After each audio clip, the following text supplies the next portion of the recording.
My phone buzzed on the marble countertop with a sound I'd never heard before, a harsh, trilling alarm that felt like a warning. It was 7:03 a.m. on a Tuesday, the morning of my mortgage pre-approval appointment. I was sipping my green juice, feeling proud, responsible. I tapped the notification. It was from a credit monitoring service I'd signed up for the week before. Severe alert, 168-point credit score drop detected. I laughed. A glitch, it had to be. My score was a solid 782. I'd built it meticulously since college. I logged into the portal, my fingers light on the keyboard. The page loaded. My score wasn't 782. It was 614. The number was a sickly green color, a visual scream of failure. My stomach dropped. This wasn't a glitch. This was a collapse. I clicked the report. Line after line. Accounts I'd never seen. A $32,000 personal loan from Liberty Lend, dispersed 14 months ago.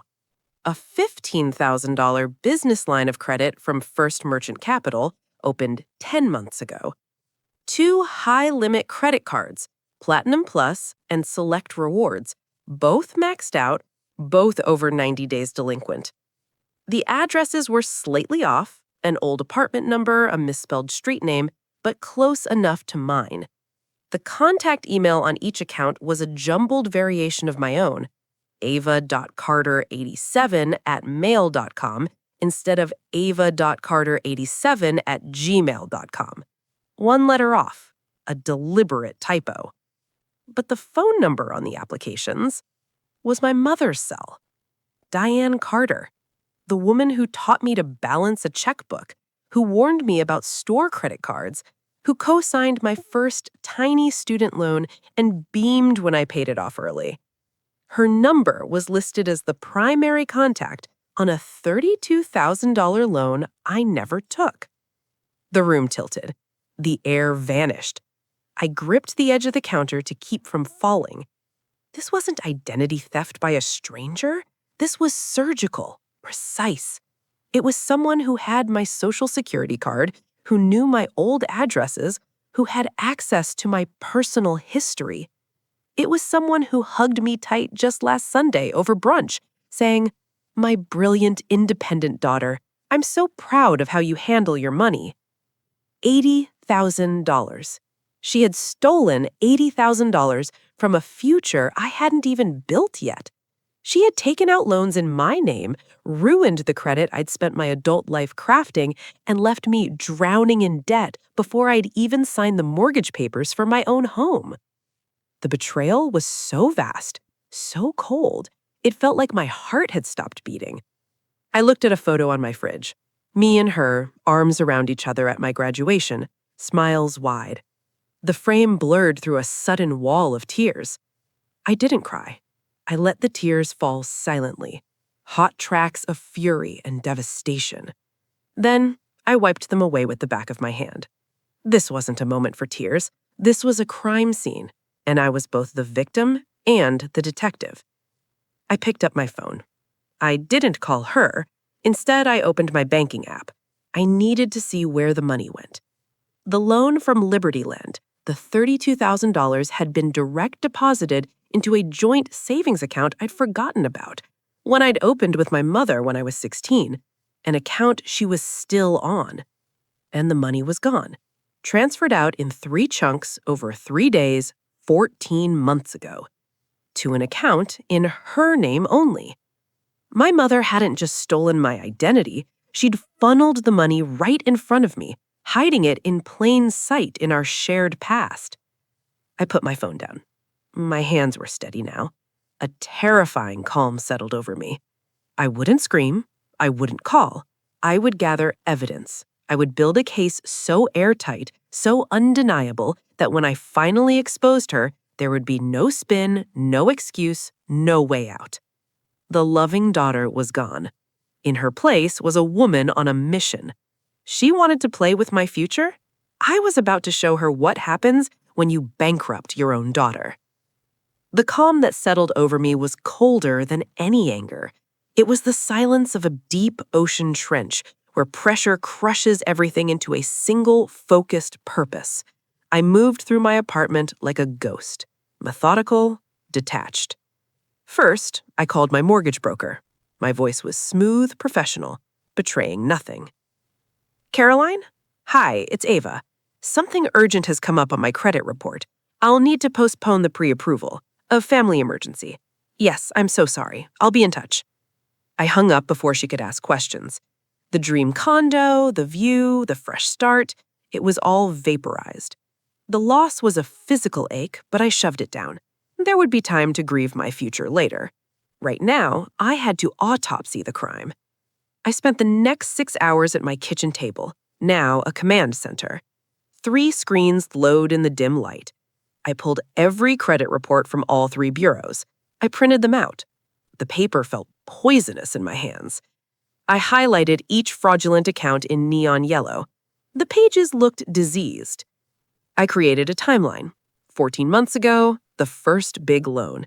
That coincided with my mother's kitchen renovation, the one she said was funded by a small inheritance from a distant aunt. I sent her flowers to congratulate her on the new marble counters. 10 months ago, the business line of credit, right before she took her girls' trip to Tuscany.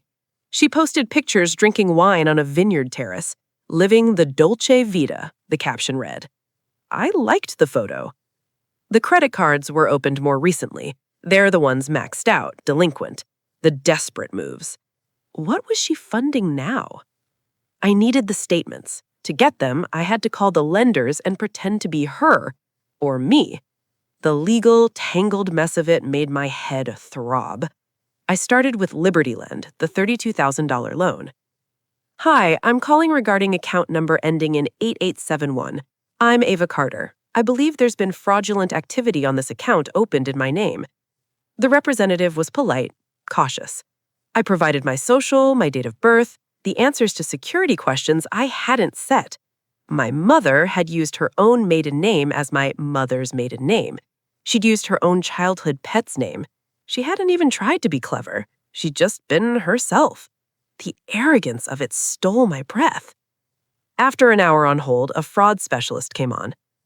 Miss Carter, we've reviewed the application. The IP address used to apply traces back to a residential internet service in Solvang, California, my parents' retirement town, the cozy cottage they'd moved to 3 years about. The funds were direct deposited into a savings account at West Coast United Bank, joint in your name and Diane Carter. That's my mother, I said, my voice flat, dead. Diane Carter committed identity theft and fraud. Saying the words aloud to a stranger made them horrifyingly real. There was a long pause on the other end. I see, the specialist said, her tone shifting from routine sympathy to grave understanding. You will need to file a police report. We can initiate a fraud investigation on our end, but we will require the official report number. A police report. Against my mother. The word police echoed in the silent apartment. It made it real in a different way. This wasn't a family squabble. This was a felony. Multiple felonies. I thanked her and hung up. My hands were shaking again, but not from fear, from adrenaline. The path was clear, and it led straight through a precinct door. But first, I needed to know where the money went after her account. I logged into the old joint savings account online. I still had the login, a password from high school, my childhood dog's name. She never removed me. Another arrogance. The transactions were there. The $32,000 arrived, then 3 transfers out to a different bank listed only by last 4 digits, 4491, under the name D. Carter Design. D. Carter Design, her interior design business, the hobby she'd started after retirement, which she said brought in pin money. She'd done a few friends' guest rooms. She had business cards printed. I stared at the screen. She hadn't just stolen for debt or greed. She'd stolen to fund a fantasy, a facade. She'd built a pretend business with stolen money using my shredded credit as the foundation. The next transaction in the account was a transfer 2 weeks ago for $4,200 to Prestige Properties, security deposit and first month. An apartment. She was renting an apartment? But she lived with my father in the Solvang cottage. I searched the address. It was a sleek new apartment complex in Santa Barbara, a 45-minute drive from Solvang. A pricey address. Why did she need an apartment? The night was a long, cold tunnel. I didn't sleep. I finally went into my father's house near midnight. He was sitting in his armchair in the dark living room, a single lamp casting a dim pool of light on the empty space where my mother usually sat. He had a glass of water in his hand, untouched. He looked up as I came in, his eyes hollow. "Did you do it?" he asked, his voice scraped raw. "She's at the Seabreeze Motel. The police will go there in the morning. Plaincoats, no sirens." He nodded slowly, absorbing this. A faint, terrible gratitude flickered in his eyes. "Thank you," he said. Not for her, for him. We didn't speak anymore. I went to my old room. The floral wallpaper, the trophies on the shelf, the ghost of a girl who believed her family was safe. I lay on the bed and stared at the ceiling, listening to the silence of the house. It was a different silence now, not peaceful, but post-traumatic, holding its breath. At 6:55 a.m., my phone buzzed, a text from a detective whose name I didn't recognize. DET, Ryan, in position. I didn't reply. I got up, showered in the hall bathroom, dressed in yesterday's clothes. I made coffee in the kitchen, the sound of the grinder obscenely loud. My father appeared in the doorway, dressed as if for a funeral. "We should be there," he said. It wasn't a question. "Dad, you don't have to." "I need to see it," his voice firm. "I need to see the end of the lie, or I'll never believe it's real." So we went. We drove in my car, the same route along the coast, now washed in the pale, judgmental light of dawn. We parked across the street and 2 lots down from the Sea Breeze Motel, a faded 2-story stucco building with a flickering neon vacancy sign. Room 112 was on the ground floor, near the rusted ice machine. We didn't have to wait long. A nondescript silver sedan pulled into the lot. 2 men in khakis and polo shirts got out. They looked like golf buddies. They walked calmly to room 112. One knocked. The door opened. Even from this distance, I could see her. My mother. She was wearing yesterday's clothes, rumpled. Her hair was flat. She looked small, old. She saw the badges they held up. Her shoulders slumped in immediate, total surrender. There was no struggle, no drama. She nodded, said something, then turned and picked up a cheap-looking duffel bag from just inside the door. She had packed. One detective took the bag. The other gently guided her by the arm, turning her, producing handcuffs. My father made a small, choked sound beside me. I couldn't look at him. I watched as they secured her wrists behind her back. A procedure. Efficient. Clinical. They guided her to the car. She didn't look around. She didn't glance toward the street where we sat. She ducked her head and got into the back seat. The door closed with a solid, final thunk. The silver sedan pulled away, turning onto the main road, and was gone. It was over. The exposure was complete. The arrest was made. The truth had been served, cold and without spectacle, just as I had requested. The silence in my car was heavier than any sound. I could hear my father breathing, short, ragged breaths as if he'd been punched. "Let's go home," he said finally, the words barely audible. We drove back to the cottage. The silence had moved inside us. We were carrying it.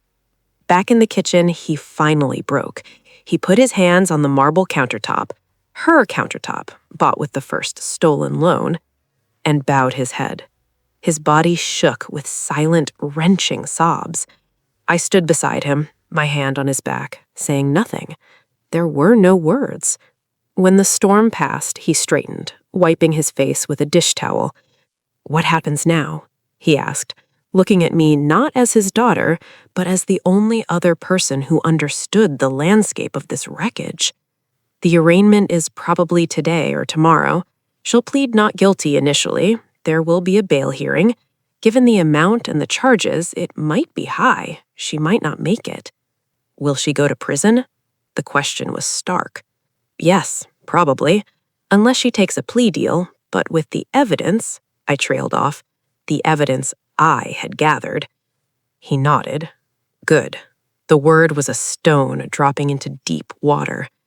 Dad. No, Ava. She made her choice. She doesn't get to come back here. This house, I can't be in it. He looked around, seeing not a home, but a crime scene decorated in coastal chic. I'll sell it, move into a condo in town, something small, easy. The finality of it was breathtaking. In 48 hours, my family had been legally and emotionally dissolved. My phone began to ring, then his. News travels fast in small towns, especially when it involves a respected family and a scandal. We ignored them, let the gossip mill churn. The silence we had created was ours, and we would guard it. By midday, my own reality began to reassert itself with brutal practicality. The debt was still in my name, the credit was still ruined, the condo was gone. I had a police case number and a mountain of fraudulent debt. I called the fraud departments of each lender again, providing the case number. The process of disentangling myself would take months, maybe years. I would have to prove over and over that I was not the person who took those loans. The shadow of my mother's crime would follow me for a decade. I was sitting at the kitchen table on hold with a credit bureau when my father placed a manila envelope in front of me. What's this? Open it. Inside were documents, the deed to the cottage, their investment portfolio statements, a life insurance policy. I've already called my financial advisor and my lawyer, he said, his voice steady now, a man executing a plan. I'm liquidating the investments. I'm taking a lump sum from the insurance. This house will sell fast. I'm giving you half of everything that's left after the sale. Dad, no. Listen to me, Ava, his eyes holding mine with an intensity I'd never seen. She stole from you, from us. This isn't a gift, it's restitution from the marital assets. It won't fix your credit, but it will give you a foundation, a real one. Pay off whatever you can, use the rest for a down payment when you're available. It's the only thing I can do to make it right from this side of the family. Tears welled in my eyes, but they weren't the hot tears of betrayal. They were colder, born of a grief too large for weeping. Thank you, I whispered. He put his hand over mine. We are going to be okay, he said. It sounded like a vow or a prayer. It's just going to be a different kind of okay. Later that afternoon, the doorbell rang. It was a process server. Papers for my father. A notice from my mother's newly appointed public defender. They were seeking a spousal support order to pay for her legal defense. They were asking him to pay for the lawyer to defend her against the crimes she committed against his daughter. My father took the papers. He didn't even read them. He walked to his study, came back with a pen, and wrote in large, decisive letters across the front, "Denied. See divorce petition filed today." He handed them back to the server. "Have a nice day." The door closed. He looked at me, and for the first time in 2 days, I saw a flicker of something other than devastation in his eyes. It was resolve. It was the beginning of anger. It was survival. The exposure had happened. The truth was out. It had left us silent, yes. But in that silence, we were no longer drowning. We had found the hard, quiet bottom. And from there, we could only push up. The world outside was buzzing with the scandal, but inside the cottage, we were building a new silence. One made not of shock, but of a mutual, unspoken pact to endure. My phone buzzed. A text from an unknown number, again. Unknown. It's Martin. I spoke to a lawyer. I had no idea. I'm sorry. I ended it. I deleted it. He was part of the lie. He belonged to the silence, too. I looked at my father, who was staring out the window at the garden she had planted. "What are you thinking?" I asked. He didn't turn around. "I'm thinking I need to learn how to take care of roses," he said. And in that simple sentence, I heard it. The first faint sound of something new growing in the ruins. It wasn't loud. It was the soft, almost silent click of a lock turning, not to shut something out, but to open a door to a future we never wanted, but would now have to build alone, together. The silence became our new language. My father and I moved through the following weeks in a kind of synchronized, quiet practicality. We spoke in necessities. The realtor comes at 10. I filed the dispute with TransUnion. The divorce papers were served. The emotional landscape was too vast to map with words, so we tended to the mechanics of dismantling a life. The cottage sold in 11 days, a cash offer from a couple from Los Angeles who loved the storybook charm. The irony was a bitter pill we swallowed without comment. My father found a small, modern condo in a quiet complex in town. It had no garden, no history, no ghosts. He moved in with a suitcase of clothes, his woodworking tools, and a single photograph of me from graduation. He left everything else behind for the stagers to deal with. It wasn't a home, it was a shelter. It was enough. True to his word, he liquidated what he could. When the sale of the house closed, he deposited a sum of money into my account that made my breath catch. It was more than the $80,500 she had stolen. It was restitution, seeded with a father's guilt and grief. "This wipes her debt to you off the books," he said, his voice firm. "Now the rest is between you and the credit bureaus, and between her and the state." The money was a life raft, but it felt heavy. Tainted. I used it to pay off the fraudulent accounts that hadn't yet been wiped clean by the fraud investigations. I opened a secured credit card to begin the agonizingly slow rebuild. I put the remainder into a high-yield savings account labeled Future, Mine. It felt less like a fund and more like a monument. My mother's legal process was a distant clinical drama. She was denied bail due to the amount of the theft and what the judge called a pattern of deceptive conduct. She remained in custody.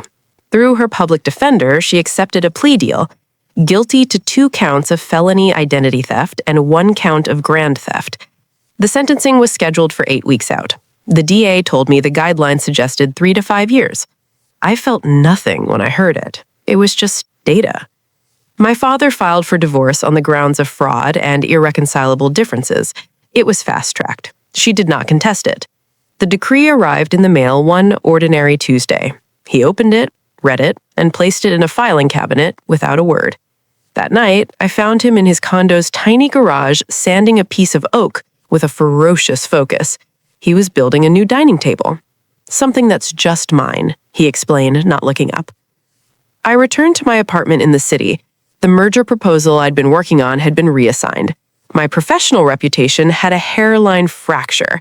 Word gets around, and family trouble is a phrase that invites quiet speculation. I threw myself into new projects, working late, my focus a scalpel. I was harder now, less trusting. My colleagues called me driven. I knew I was just armored. A month after the arrest, a letter arrived, thick legal paper, from the correctional facility. My address was written in her careful, looping handwriting. I almost threw it away unopened, but curiosity, or maybe the need for a final piece of the puzzle, made me slice it open. Ava, I am not allowed to call, so I am writing. I know you may not read this. I will likely write many you will not read. I need to do it anyway. They have me in a dormitory with 11 other women. The noise is constant. The silence I miss is the one in our old kitchen in the morning with you doing homework at the table and the coffee brewing. I traded that for this noise. I am the fool in every story. I am in a therapy group. They make us say our crimes out loud. I said, I stole my daughter's future to pay for a dream I was too lazy to build myself. The woman next to me, who robbed a liquor store, patted my hand and said, "That's cold, Mama." It was the first honest review of my business. I will be sentenced soon. I will take whatever time they give me. I deserve it. I think of your father every day, the look on his face when he understood. That is my life sentence, no matter what the judge says. I do not ask for forgiveness. I have no right.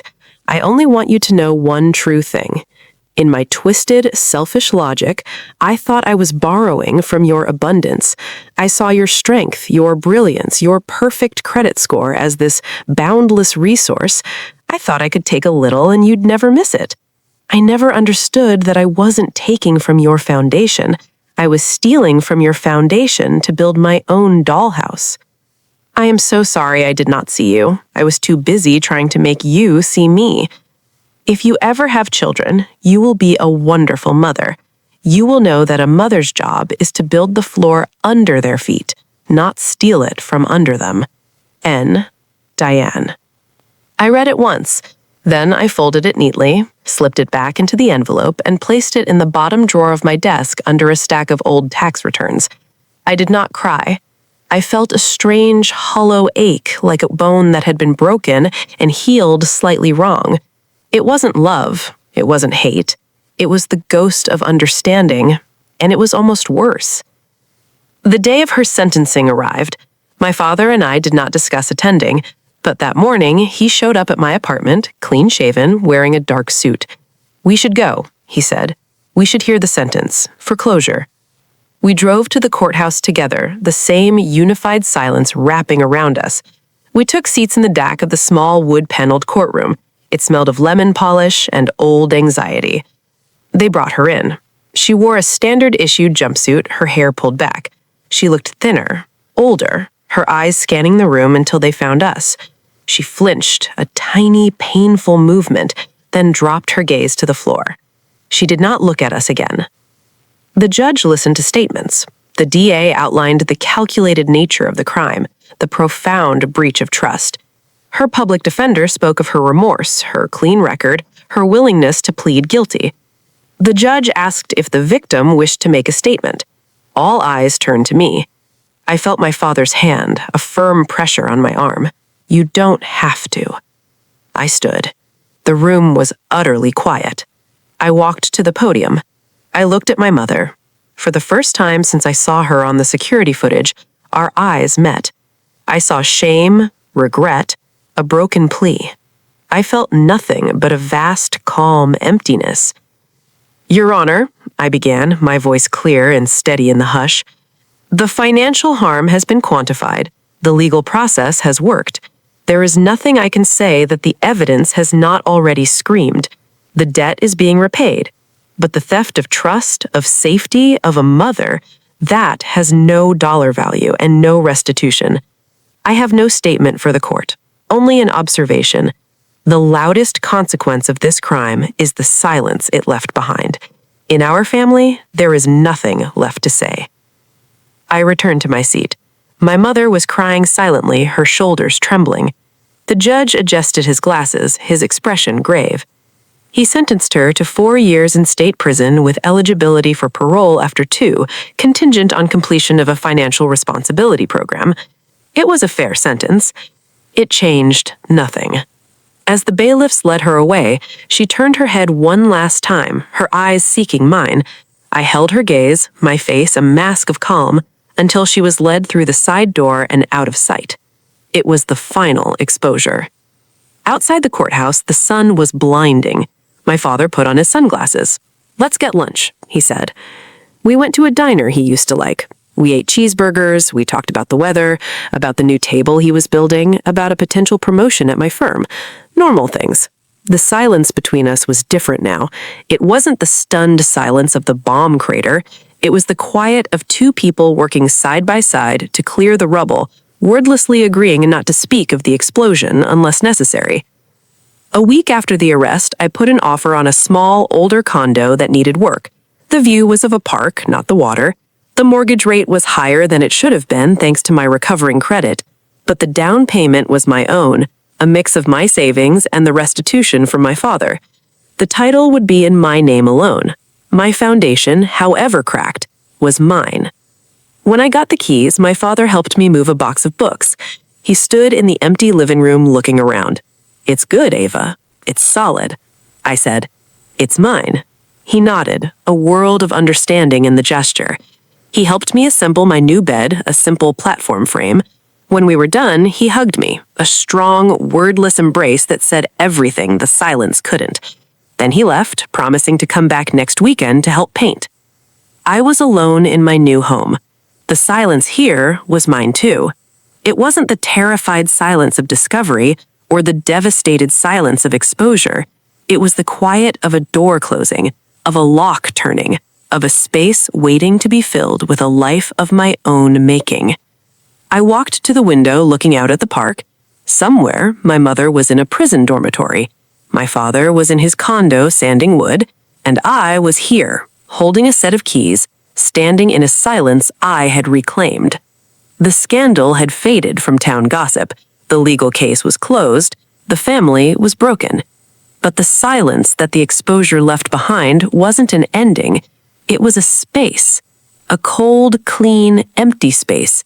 And for the first time, I understood that this silence wasn't her sentence. It was my starting point.